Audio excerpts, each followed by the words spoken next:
Welcome to the Q Podcast. Q is about conversation. If we're really concerned about ending poverty, we've got to be more concerned about creating justice. Our cultural products as Christians need to both defy and resonate with the culture. And God's doing amazing things. His church is expanding, his church is growing. It's not what's the purpose of my life, it's what is the purpose that's been assigned. Stay curious, think well, advance good. This is Q.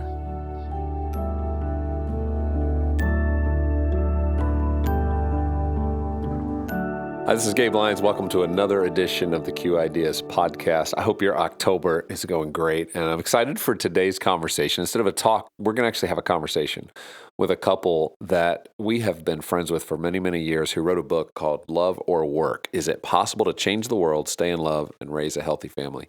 It's Jeff and André Shinabarger, and some of you know Jeff Shinabarger. He was the first person on the Q Ideas team when we created Q. And that first conference in 2007 at the Tabernacle in Atlanta was a huge part of that in our earliest years. And so from there on, he's gone on to stay in Atlanta and created something called Plywood that's serving a community there of entrepreneurs and of leaders and creatives and helping them create culture in Atlanta. I'll ask him a little bit about that so you can catch up on Jeff and his world and the work that he's been doing. But then we're going to talk to Jeff and André about this really important question. I think every entrepreneur, every person that's married must consider is, what does it look like for us to partner together as a married couple and still pursue the calling and the vocation that we know God's put on our hearts, the assignment that he's given us? And how do we manage that? How do we manage that with our calendars, with our responsibilities civically, with our children that we're raising, all of the tensions that come into play, where sometimes it looks good on the surface, but when you get into these conversations, you realize, man, couples struggle. They fight through these things. It's hard work. And so we want to get underneath that and understand, how do you do that? How do you work through those tough conversations? And we'll even conclude on what is the one conversation that each couple ought to have going into this holiday season. So stay tuned for that. Let's listen in now to Jeff and André Shinabarger. Jeff and André, welcome to the Q Ideas podcast. We're excited to be here. Well, Jeff, it's fun to just have these conversations with you, knowing that we go back so many years when Q was just an idea, right? And just a concept of how could we bring leaders together to think well about culture, think about what it means to create new culture. And so it's just been fun to watch all that's developed with you and Plywood. And for those who've been around the Q world for this long, share a little bit about what you guys are doing and a little bit about what's happening in Atlanta with Plywood and the vision. And man, what I love about it is the longevity of how you've just stayed within one city. You know, I've moved around a couple times, but you've stayed with one city and you've been building, and it's like the fruit of that takes so many years. But I think people listening would be so encouraged to hear what you're doing in the city. Yeah, Plywood People is a nonprofit in Atlanta that leads a community of startups doing good. And yeah, we started it 12 years ago, which is crazy. It's crazy to think we've been able to sustain that long. But I mean, we're rooted in Atlanta. We do training for social entrepreneurs and nonprofit leaders. We've worked now with over 1,000 startup projects, and which is, you know, sometimes really exciting and sometimes daunting because not every project makes it. Most don't, actually. And we have just tons of great stories and a community of people that are trying to make their communities better. Yeah. And so it's kind of fun. We most recently opened up a really cool co-working space, a center for social entrepreneurship in the city, and that's brought us a lot of joy. It's this crazy, beautiful space, and every day there's people interacting on really hard social issues and projects. Well, it takes me back 2007 when we had Andy Crouch at that first Q conference, right? And he was talking about you don't change culture by critiquing or condemning or consuming it, but you create it. And when I think of what you're doing, that's what you've done. You've created culture, you've created space, you've interjected a vision into the middle of a city that you love, and you're helping people. And then you've gone to that next step of creating culture. And when you talk about over 1,000 startups, I mean, I think the typical, it's like, 90% of new businesses fail. So, I mean, if you're going to have a good batting average, if that's the true number, you got to do 1,000 startups to get to this place where, 100 of them are moving and making things happen and making change, but that takes such resilience. And so I just applaud you guys for all that you've done to create that. Yeah, I remember when you and I had some of the early conversations with Andy Crouch and Tim Keller and some of those leaders. I remember them talking about longevity in one place over time. And what's been really interesting is the people that were starting things when I was starting this, and actually when we were starting Q way back, the people that stayed in Atlanta now, those people have just continued to rise in influence. And so we have people running for city office positions and leading massive nonprofits in the city, and in the conversations of how the entire city is built, and they're friends now. You know, they were friends back then. And so it's been interesting to stay here and be a part of that community for a long time. Yeah, most people don't get to see the fruit of that longevity in a world where we move around a lot and nobody stays in one place. So you're doing that. And André, I know as, you know, the significant other of Jeff, who's just been a part of this vision from the very beginning. And I know you have your own career and pursuits, but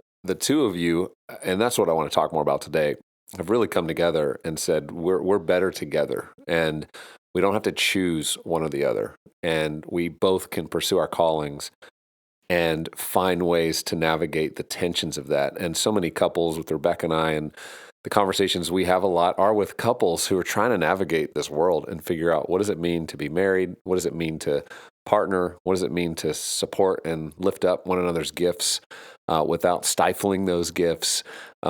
So I'd love for you to just take us back to some of those early conversations for the two of you as you started to navigate that, André. Like, what was it? When did the light come on for you that you're like, hey, we're going to both do what we're called to do, and I'm not going to just come underneath what Jeff's called to do, and Jeff's not going to just come underneath what I'm called to do? Because that was early for you guys. Yes. Well, I mean, as you know, starting something from the ground up and startup life is hard, and there's a long, many years of grind that go into that, and just a lot of struggle. And so I think for us, when Jeff was starting Plywood, it was kind of like years and years of like, well, we're just getting going. Oh, it's going to be hard just because it's still starting and we're still startup. And, you know, it gets 5 years in and I'm like, are we still a startup? And is this still going to be this hard? Because life is really all about you and getting this company going.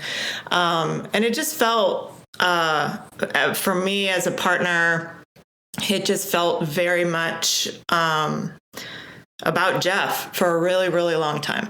And that's okay. And that's completely understandable, especially when you're working so hard to get something started. But at some point, there had to be a swing and kind of like a balancing out of both my dreams and callings and pursuits as well as his own. And so honestly, most of our stuff starts with fights. I mean, if we're going to be honest. Yep. And you said, take us back to the conversation. Take us back. It's called like yelling and fighting. But it was really just a hard years for me because I was the financial person. I was the person with the insurance. I was the person bringing in money. I was the one kind of being that stable support, working full time in the medical field, all those things. And yet I wasn't able to at all have time or space or energy to think about even my own dreams or my own pursuits beyond just working for our family and Jeff doing this startup craziness, you know? So that was the flip, is basically I was tired, Gabe, just tired. And Jeff was working very hard. Well, and I feel like you're speaking for a lot of wives who have supported husbands who've had a dream and they've gone out to start it, and those years are just grueling. And I saw some meme the other day that was describing the wife who's wondering, what does her entrepreneurial husband do all day? Is he just having lunches? Is he what kind of work is actually happening here? And I know those questions because when we began what we did, it was the same thing. I mean, you're trying to figure it out. It's not a clear-cut schedule, and as a partner in that, it can create a lot of tension because you feel like, hey, why can't you just get a normal job? And why do I have to be the one that's holding down the fort? But Jeff, when did that turn for you to where you really looked at André and understood like what she was going through and made some decisions about how you guys were going to approach it differently? Yeah, well, I think modern couples today are saying, what does a partnership look like? Not what is one person, one person's dream can't take priority for a lifetime, Right. And so when we started realizing, like, we have to at times take turns in purposes taking priority. So, the first thing people struggle with is trying to find someone to fall in love with. That's hard. Then it's like, well, what is my existence in this world? Why was I created? And some people are struggling with what their purpose is. But the third part, I think, is for me to fall in love with André's purpose and actually look at it as equal to my own. That is when I think partnership in relationship actually starts to take shape. And because if you ask André and I, like, whose purpose is more important, we'd both say mine. Like, most of the world, we look through our own lens. And so, but I mean, I do save lives. You do save lives, day. But that, it's like this trump card in the middle of it.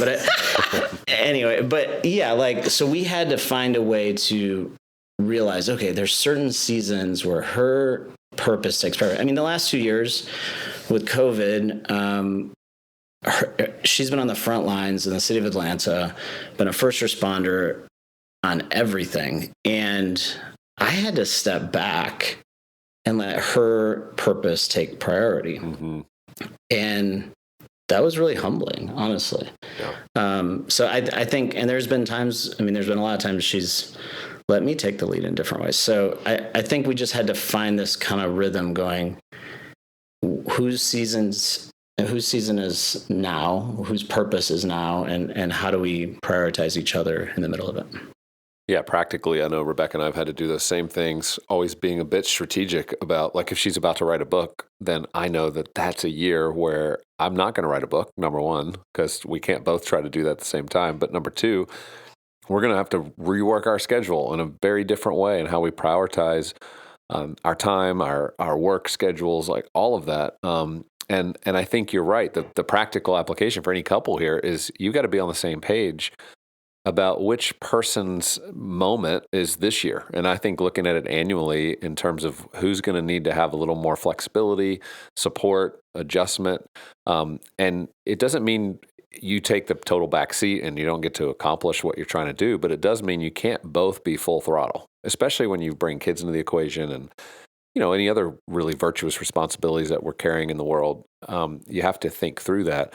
You describe in your book, Love or Work, Is It Possible to Change the World, Stay in Love, and Raise a Healthy Family? I mean, such a great title and subtitle and question that so many people have. But you talk about how 41% of couples use all of their vacation days, which obviously means 59% of couples aren't doing that. So we're talking entrepreneurs with you, Jeff, and maybe my work, but I know with André, it's a little more of a professional job that it's got vacation days and very specific requirements built in. And a lot of people listening, they're in that model of work. And you're saying in your book, like, couples aren't maybe taking seriously enough this commitment that they have to make to one another as they pursue their work. Yeah, I mean, everybody wants that to happen. Like, we all want, like, is it possible to change the world, stay in love, and raise a healthy family? Resoundingly, everybody says, yes, it's possible. Of course it is. But then in all our research, everybody is tired, everybody's exhausted, everybody's overwhelmed. Nobody really exercises very much. Nobody goes to counseling. I mean, we have statistics all the way through about what those numbers are. And the number that you stated, only 41% take vacations. And so all of those are saying is, like, yes, we want all the things, but then there are a lot of, like, practical life support things that have to be in place to help us accomplish it all, if that's what we really want.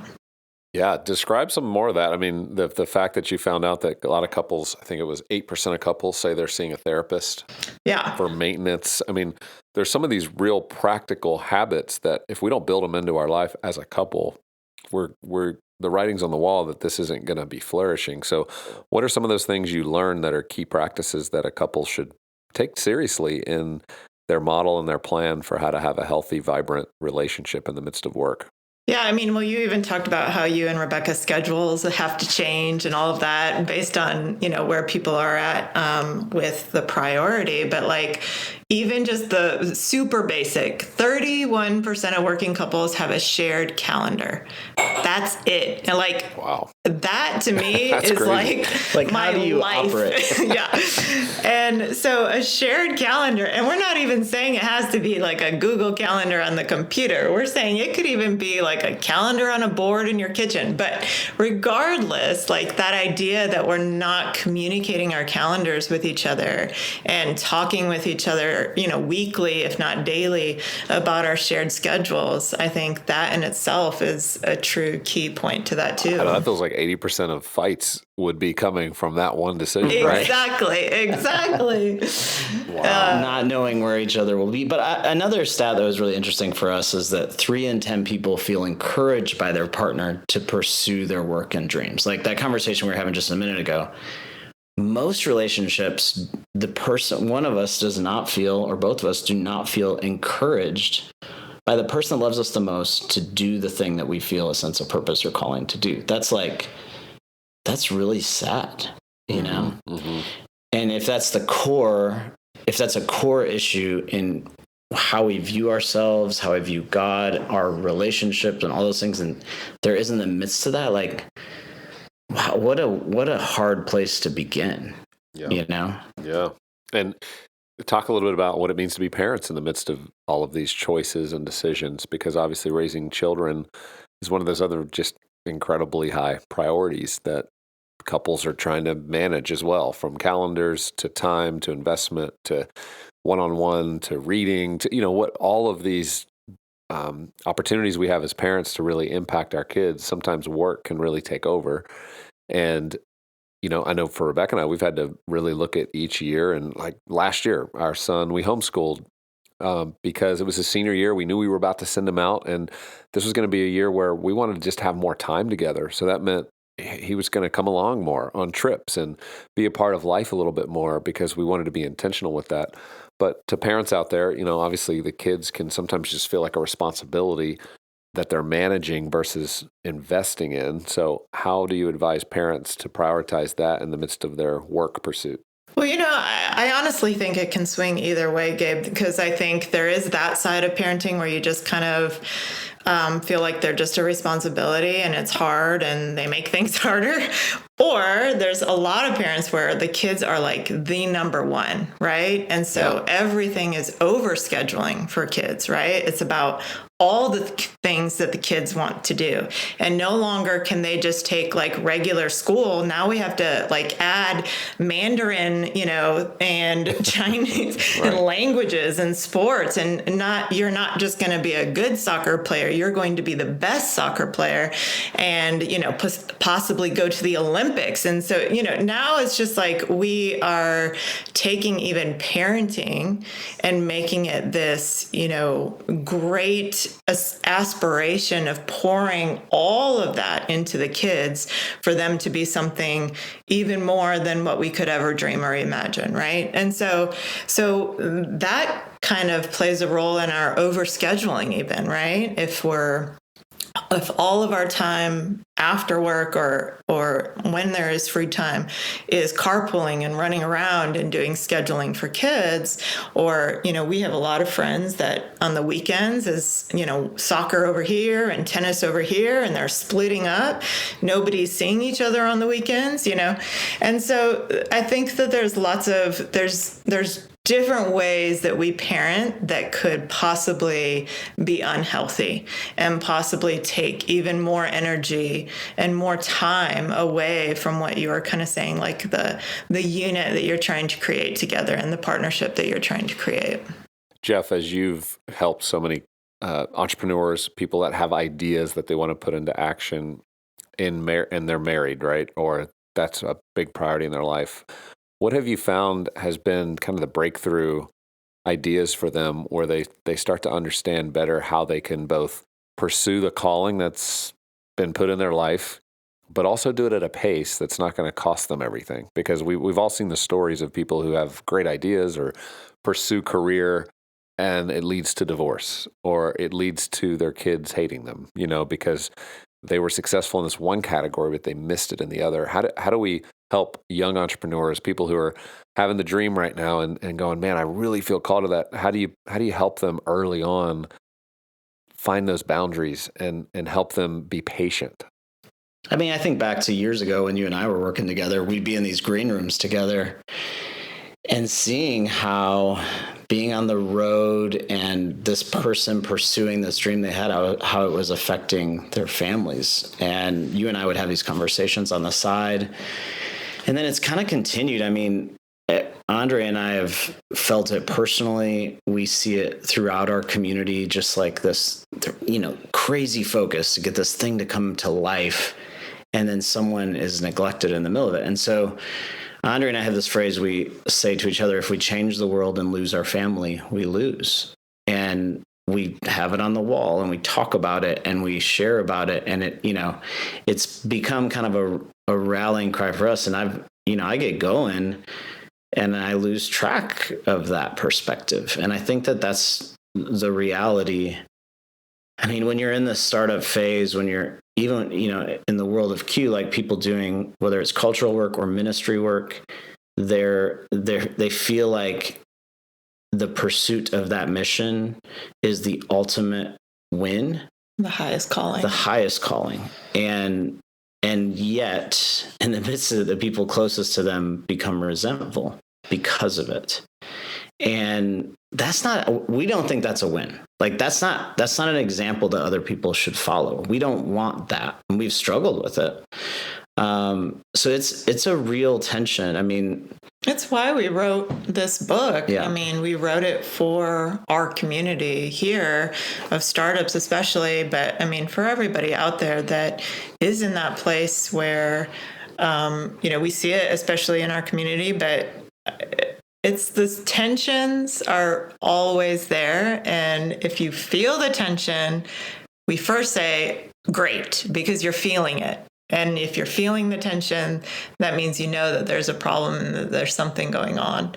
But then we really wrote this book for the next steps to try to work through those tensions. So you guys interviewed over 1,600 couples. So you ended up getting just such a great perspective on what these couples are struggling with, what they're dealing with, and then how do they take the appropriate action. As we conclude this conversation, I'd love for listeners, we're going into this season, we're not quite there yet where we get into the holidays, and there's usually a moment of more margin to consider and reflect on this year and look to next year. But I'm curious, are there a couple conversations that you would advise any couple to say, hey, we need to have this conversation, whether it's schedule or priorities or calendar? What would you say? These are a couple conversations every couple needs to have to put yourself on the right footing and the right foundation as you pursue your callings. Yeah, it's interesting. Sometimes you fill up that season with so much stuff that you don't even actually have that conversation. So I would first say prioritize that conversation. Have a date night, or even just say, let's have a 2-hour conversation at some point. And there's 4 questions we like to ask each other in this season. We do it consistently. The first is, what do I need right now? And that's hard. Sometimes it's really hard to figure that list out that's in your head. And the second question, which is even harder, is what do I want right now? And so that as adults, what do I want is actually one of the hardest questions to answer. Third, what is or isn't working? So this is really logistical. Okay, this is the season of life right now. Our kids are this age.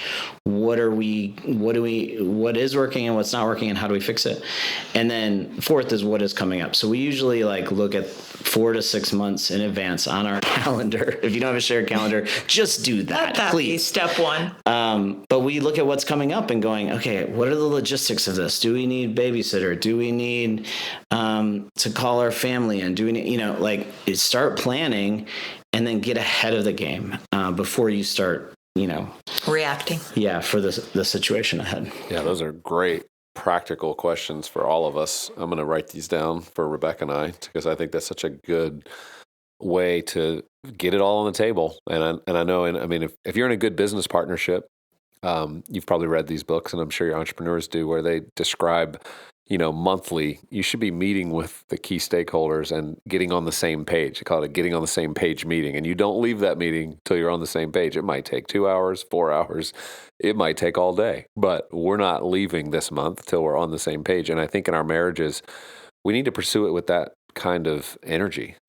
Let's just get on the same page. Let's get it all on the table, because once it's out, we can start to work with it. We can plan better. We can figure out what's needed right now that maybe as a husband, I'm kind of a doofus. Like, I didn't realize Rebecca needed this, and she needs to tell me and make that very clear, and then I'll adjust. But sometimes we need space for that. And I think your advice that, hey, let's all carve out the space. Let's make sure we take the time to do it is going to help everybody. Well, we just love you guys. So thankful and grateful for your friendship from the earliest days of creating Q Ideas to what you're doing now. And thank you for taking the risk of writing a book together. I know it's not easy to do that and to put your life out there for other people to see and to process, but you're helping, I know, so many people by doing that. And so we just thank you for that. Thanks for having us. Well, I hope you enjoyed listening in on that conversation, and I really do think those 4 questions are going to be so helpful. So take time to write those down, and you might not be able to have that date night for another month, but whenever you get around to it, put this in the notes of your phone, put it somewhere so that you have the chance to ask those questions. What do I need right now? What do I want right now? What isn't working? And what's coming up? It's very practical. It's both connecting you emotionally with your spouse, but also practically, how are we planning? How are we going to get ahead of this so that we're not reaction oriented, but we're responding and staying out of some of those stress modes? I also want to encourage you listen to this every week, and we thank you for being a part of this Q Ideas community. Many of you are part of Q Media. You can always get a free trial there at qideas.org/trial. But every week, if you're not part of our weekly newsletter called Q Moments, every week we send out a series of talks and conversations that all orient around a particular theme. And this week, I think you'll find it pretty awesome. It's around faithfulness. You're going to hear from Matt Chandler and Jada Edwards and John Tyson. And if you're not part of that, go to our website, qideas.org, and give us your email so that you can stay in touch with us in that way. And then in addition, share this conversation with another couple, somebody in your life that you know they're working together. They're always trying to navigate these questions. Share it with them. And then also, don't forget, get Jeff and Andre's book, Love or Work. Is it possible to change the world, stay in love, and raise a healthy family? Until next time, we hope you have a great week.